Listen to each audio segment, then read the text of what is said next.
You bury your dead in silence. A quiet room, soft music, maybe.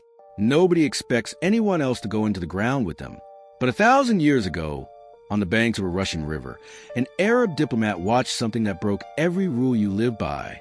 A man had died, and 10 days later, a girl walked toward a funeral pyre, and she did not walk back. The real answer to why this happened is far stranger than barbarism. It is about fear.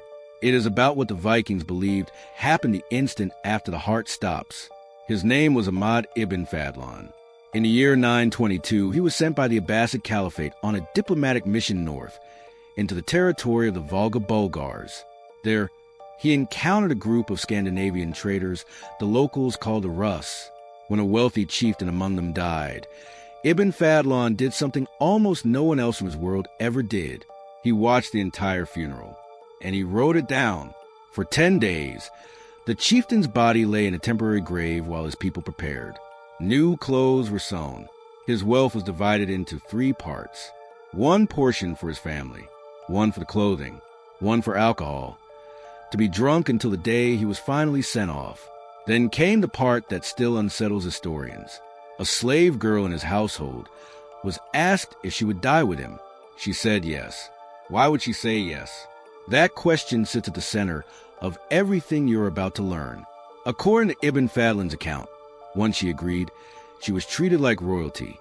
She wore fine clothing. She sang. She visited tent after tent.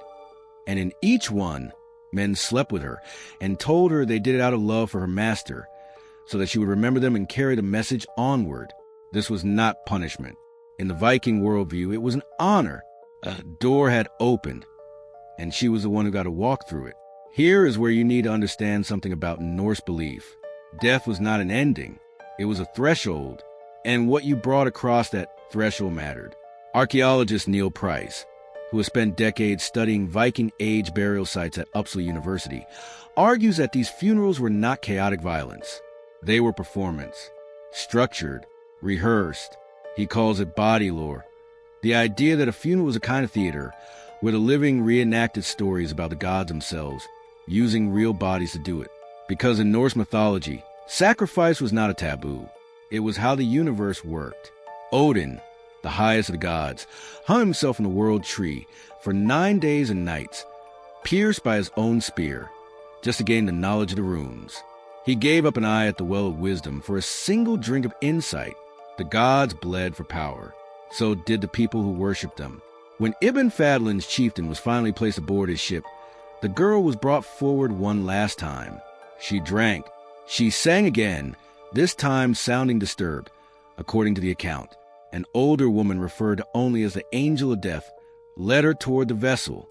And inside that ship, on top of her master's body, she was killed, and the whole structure was set ablaze. You might assume this was one strange event, one traveler's shocking story, easy to dismiss. But the ground itself disagrees.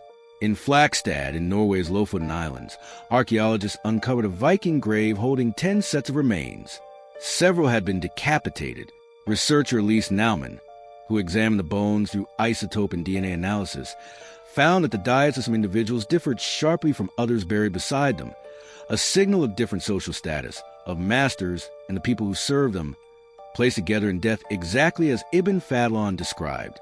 The isotopes in a person's teeth can tell you what they ate as a child, and what these teeth reveal was a life of harder, poorer food than the person they were buried next to.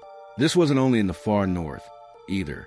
At Balater on the Isle of Man, archaeologists found a young woman with catastrophic head trauma, buried alongside a warrior of high status. At Oseberg, in one of the richest ship burials ever found, 2 women lay together, one elderly, one significantly younger, with no clear explanation for how the younger one died. None of these sites prove a single unified ritual practiced identically everywhere. Price himself points out that no 2 of these graves look quite the same, but together, they form a pattern too consistent to ignore. Across the Viking world, powerful people did not go into the ground alone. So why kill a living person to accompany the dead? Because the Vikings believed the afterlife required staffing. Wealth without servants meant nothing in the next world. A great man needed someone to serve him drink, to comb his hair, to keep his hall in order the way it had been on earth. In a society built on strict hierarchy, that hierarchy did not dissolve at death. It simply moved. And there's something else, something closer to you than you might expect. The girl in Ibn Fadlan's account wasn't dragged away screaming. By every detail he recorded, she seemed to walk toward it with purpose. Historians studying gendered violence in Viking sources, including researcher Matthew Walsh, have pushed back against the simple reading of victim. They argue reality may be more complicated, that in a culture where a slave had almost no power over her own life, this single ritual moment might have been the only time she was treated as someone whose choice mattered at all, even if that choice had been shaped by everyone around her, which is the most unsettling part of the whole story. It wasn't presented as horror. It was presented as devotion. You live in a world that has almost entirely separated death from spectacle.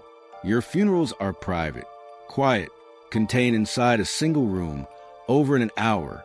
But for the Rus chieftain on the Volga River, death was public theater, drawn out over 10 days, soaked in alcohol and firelight, ending in flame you could see for miles. Tonight, when you think about the people you want beside you at the end, remember this. 1,000 years ago, somewhere on a riverbank in what is now Russia, a girl believed the same thing you do. That love means go with someone all the way to the end. She just took it further than you ever will.